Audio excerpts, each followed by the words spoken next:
killed my mother and his daughter. There was blood splatter in his room. Okay, tell me where the blood splatter was in his room. On his bed, on his floor. How much do you miss your mommy? Maybe the last number of all of the numbers, that's the highest number. That's how much you miss your mommy. Mm-hmm. I want to ask James Larry Cosby, why? What was the purpose of killing our child? My only girl and your only daughter. I just want to know the answer. I do.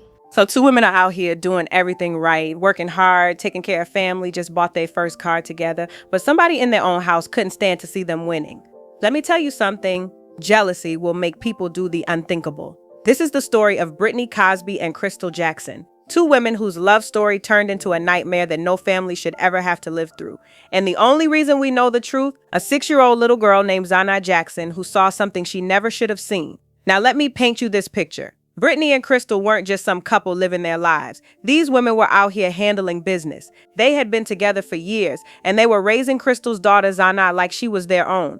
These weren't the type of women causing drama or looking for trouble. They were working, they were providing, they were loving their family hard. But here's the thing about some folks, they can't stand to see other people doing better than them. And when that person doing better happens to be your own blood, girl, that's when things get real ugly real quick. Brittany was staying with her great-grandmother Annie Lee Cosby and her father James in Houston. Now, Annie Lee, she was getting up in age, so having Brittany and Crystal around to help take care of things, that was a blessing. These women stepped up when family needed them most. But James Cosby? Oh, James was a whole different story. This man had some serious issues with his daughter's relationship. Like, we're talking about a grown man who couldn't handle the fact that his daughter found love and happiness with another woman. Make it make sense. March 8th, 2014. That's a date that changed everything for this family. 911, what's your emergency? I have 2 dead people at the back of my store by my dumpster. When they told me that my baby was dead, it hurted me. I'd never been hurt as bad as I was hurt that day. When those 911 calls came in, Houston Police Department detectives thought they were heading to just another crime scene. But what they found behind that dumpster at Fisherman's Cove, y'all, that was pure evil. 2 bodies, stacked on top of each other like they were nothing more than trash. And when they got closer, the detectives could see these women had been through hell before they died. The first victim, she was laying on her back with a gunshot wound straight to the temple. The bullet went clean through, coming out behind her left ear. But the second victim, girl, whoever did this to her was angry, real angry. Her eyes were swollen, bruised up, something terrible, and they had wrapped a sheet around her head. And it was immediate that she'd been a victim of some kind of blunt force trauma. It was definitely our feeling that it was overkill. It took somebody with such great force to break her neck with that blow that we knew it had to be anger, it had to be personal. Now, the detectives, they knew right away this wasn't random. This was personal. This was somebody who knew these women, somebody who had issues with them. And when they identified the victims as Brittany Cosby and Crystal Jackson, that's when things started clicking into place. The crime scene told a story, but it wasn't the whole story. See, there wasn't enough blood where they found the bodies. That meant one thing, somebody had moved them. These women didn't die behind that dumpster. They died somewhere else, and somebody took the time to dump them like they were nothing. The detectives found some evidence, though, a wooden shutter with blood on it, some tire marks showing a vehicle had sped away real fast. But the big question was, where did this actually happen? So now they got to go do the hardest part of the job, telling families that their loved ones are gone. When they knocked on Annie Lee Cosby's door, they met Brittany's great-grandmother first. This elderly woman confirmed that yes, Brittany was her great-granddaughter, and yes, she had been missing for about a day. That's when James Cosby showed up, asking what was going on. But here's where it gets interesting. When the detectives asked if Brittany and Crystal had any problems with anybody, if there were any bad relationships or anyone who might want to hurt them, the family said they didn't know of any. Moving on to Crystal's family, and that's where things got real complicated real quick. Crystal's father, Zaniah Jackson, was what you might call a fire and brimstone preacher, and this man did not approve of his daughter's relationship with Brittany, not even a little bit. When the detective sat down with him, Ivan didn't try to hide how he felt about Crystal being with a woman. I love my daughter. It's hard.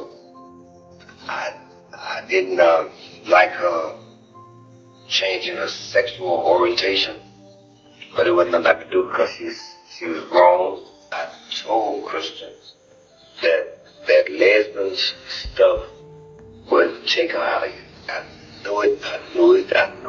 Now, I said what I said about family needing to support each other, but this man was out here basically saying he saw this coming because of who his daughter chose to love. That's heavy. But get this, the day Crystal and Brittany went missing, they had stopped by the Jackson house to show off their new car. These women were proud of what they had accomplished together. She wanted me to come out to see her new car. Me being as stubborn as I am, I wouldn't even get up out the chair. They had just bought a 2006 Kia Sorento, and they wanted to share that joy with family. But Ivan, he wouldn't even get up out his chair to look at the car. His own daughter excited about this milestone in her life, and he couldn't be bothered. Crystal's mother tried calling her multiple times after they left, but Crystal never answered. And here's where it gets even messier. Ivan told his wife he was thinking about going to Brittany's house with his gun if something had happened to Crystal. His wife had to tell him no, leave the gun at home. So now the detectives got multiple family members with issues about this relationship, and they're trying to figure out who might have taken things too far. When the autopsy results came back, they confirmed what the detectives already suspected. Crystal died from that gunshot wound to the head. Brittany died from blunt force trauma. Basically, somebody beat her to death. But here's the thing that threw them for a loop. The bullet that killed Crystal came from a higher caliber gun than what Ivan Jackson owned. So while Ivan had been talking all that talk about what he might do, the evidence was saying he couldn't have been the shooter. That's when they knew they needed to talk to the one person who had been with Brittany and Crystal that morning. Little Zaniah Jackson. Y'all, when they brought that 6-year-old into the interview room, nobody was prepared for what she was about to tell them. This baby girl had been through something no child should ever experience, but she was about to become the key to solving her own mother's murder. Would you come sit right here for me? You like to color?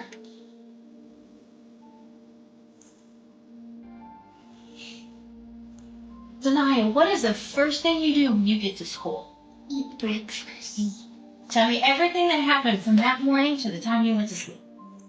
Morning, when I was getting ready for school at nighttime, my mama was in the car, me and her. My mama said, stay in the car, and I stayed in the car, so I was taking my mom's phone off. Now, the information they got from Zaniah was scattered. She was just a baby trying to make sense of something traumatic. But when she started talking about hearing something and seeing a stranger, the detectives knew they were onto something. I heard something, so I thought it was a stranger. So I just sit it back. I just had my seatbelt on and waited in the street so the stranger wouldn't see me.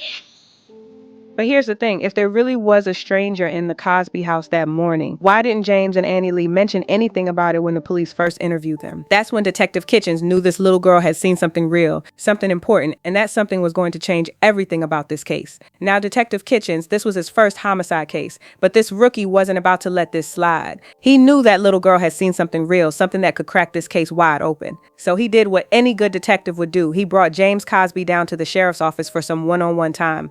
That's the one thing that's out of the order. I was trying to figure out. That's because if normally they would take her to school, but yet they left her there that morning. No, man, I know you're doing the best you can.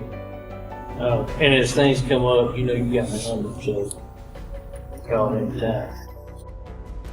But here's what wasn't making sense. If Brittany and Crystal normally took Zaniah to school every morning, why did they leave that particular morning without taking her? James couldn't give them a straight answer about that either. That's the one thing that's out of the order. I was trying to figure it out, James told them. But you know what? When somebody's trying to figure out something that should be simple, that's usually because they already know the answer and don't want to say it. The detective spent hours going back and forth with James, but this man wasn't budging. He kept claiming he had nothing to do with what happened to Brittany and Crystal. Without solid proof, they had to let him go. But Detective Kitchens, he wasn't done with James Cosby. Not by a long shot. A week later, while James was at a memorial service for Brittany and Crystal, playing the grieving father, mind you, Detective Kitchens and his partner decided to pay another visit to the Cosby house. Sometimes the best time to find answers is when the main suspect thinks he's in the clear. James wasn't home, but they met Annie Lee's cousin, Cora Ledette, who was helping take care of the elderly woman. Now Cora had been around that house for years, helping out where she could. When the detectives asked if she'd noticed anything unusual lately, girl, this woman hesitated for a hot minute.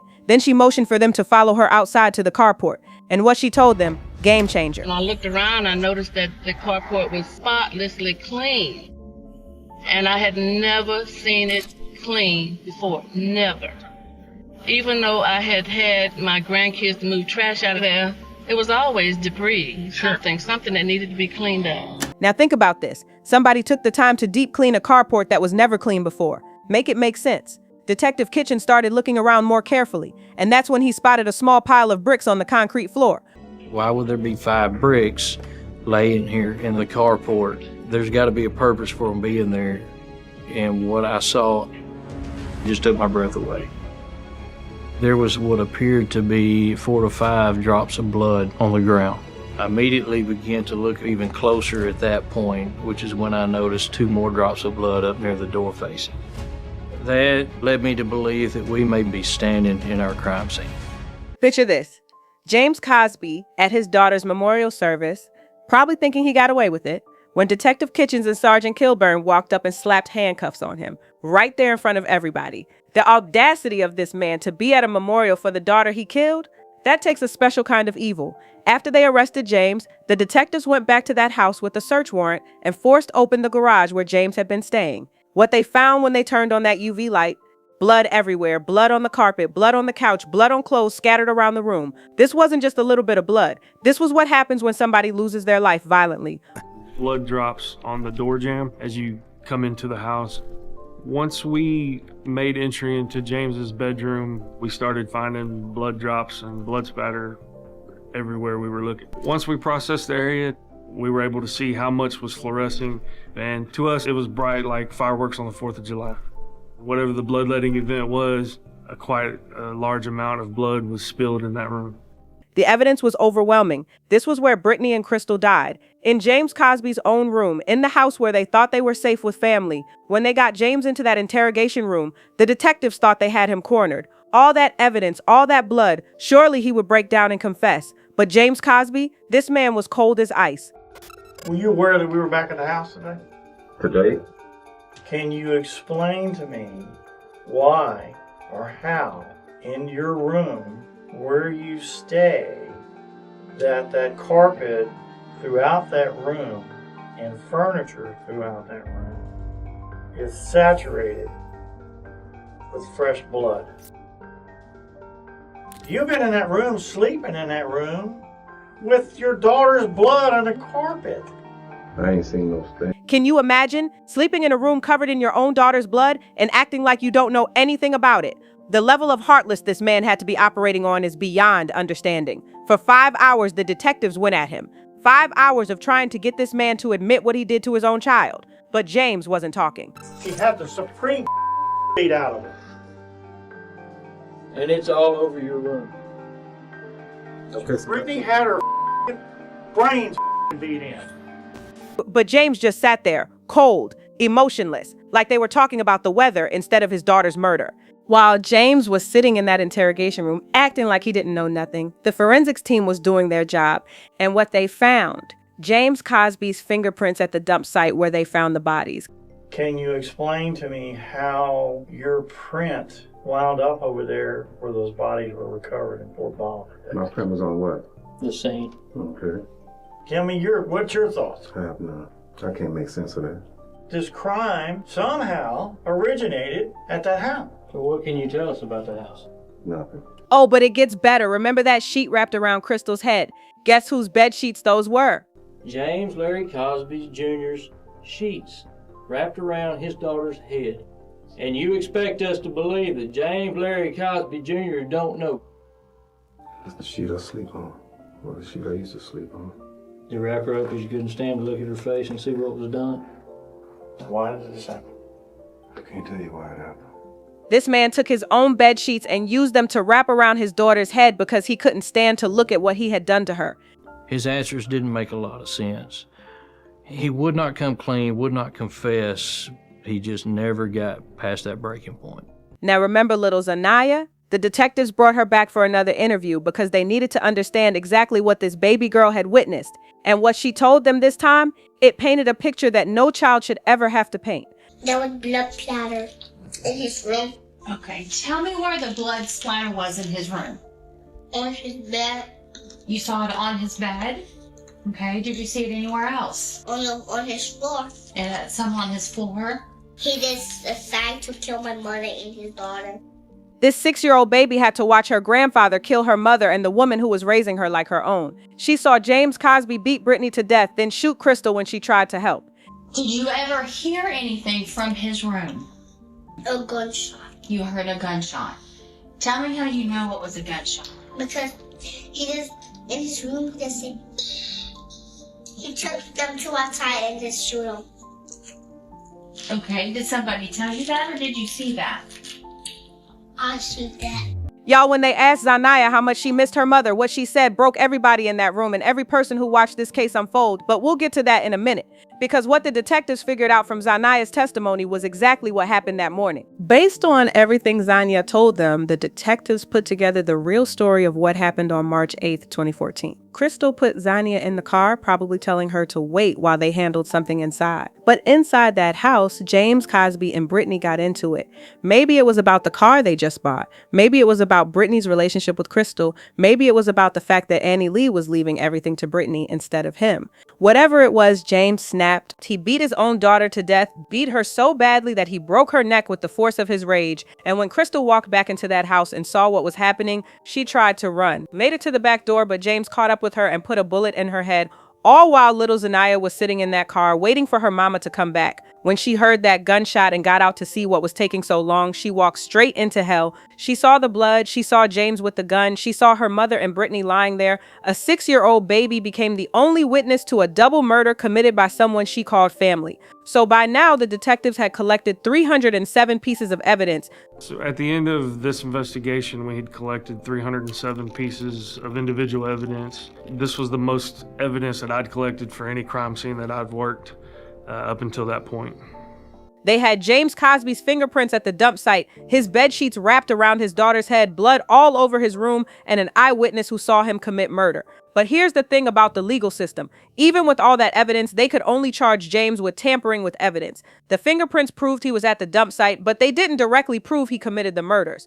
Without a confession, the prosecutors knew this was going to be an uphill battle. Meanwhile, Crystal's father, Ivan, was doing interviews on local news talking about his daughter's death and how little Zaniah was handling everything. And girl, listening to this man talk, you could hear the guilt in his voice.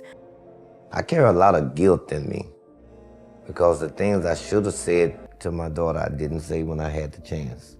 Watching them put my baby in that vault and have to leave her at that cemetery was the hardest thing that ever happened to me. At least Ivan was owning up to his part in not supporting his daughter while she was alive.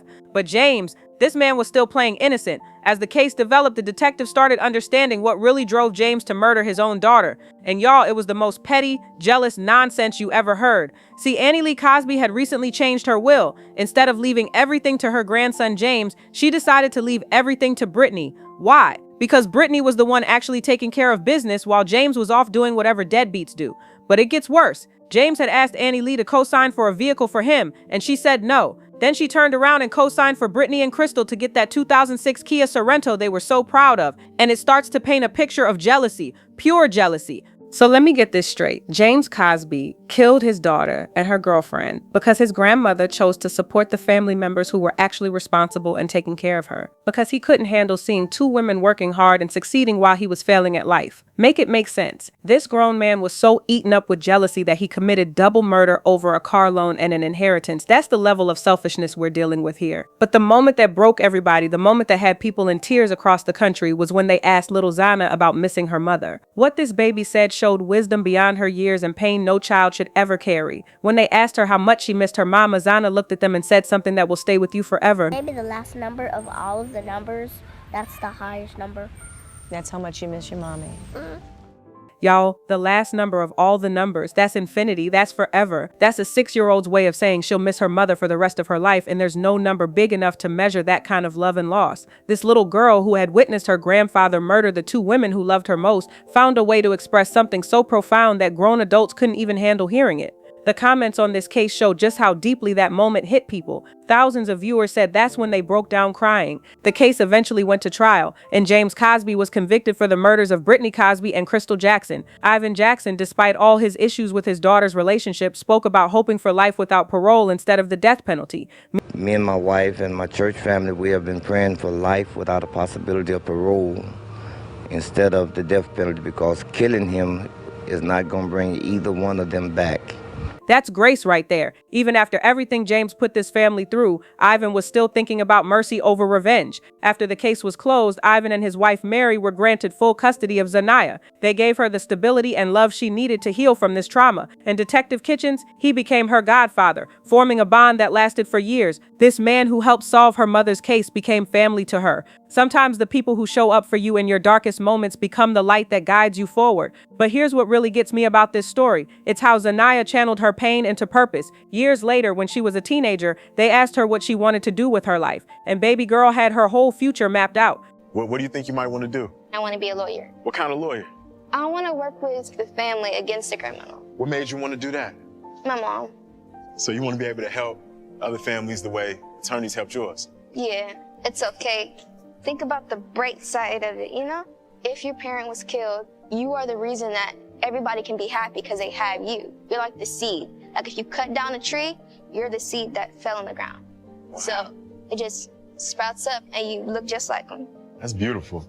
Did y'all catch that? This young woman who survived one of the most traumatic experiences a child can go through decided to dedicate her life to helping other families get justice. She took her pain and transformed it into a mission to help people who are going through what she went through. You're like the seed. Like if you cut down a tree, you're the seed that fell on the ground. So it just sprouts up and you look just like them. That's her mother's legacy living on through her. That's Brittany and Crystal's love continuing to make a difference in the world through the daughter they raised. This case shows us the worst and the best of human nature. The worst. A man so consumed with jealousy and hatred that he could murder his own daughter and her partner just because they were living better than him. A man who couldn't stand to see two women working hard, taking care of family, and building something beautiful together. But the best? A little girl who survived the unthinkable and chose to use her experience to help others. Grandparents who stepped up to raise their granddaughter with love and support. A detective who went beyond his job to become a protective figure in a child's life. A community that rallied around a family dealing with unimaginable loss. So what do you think drove James Cosby to commit these murders?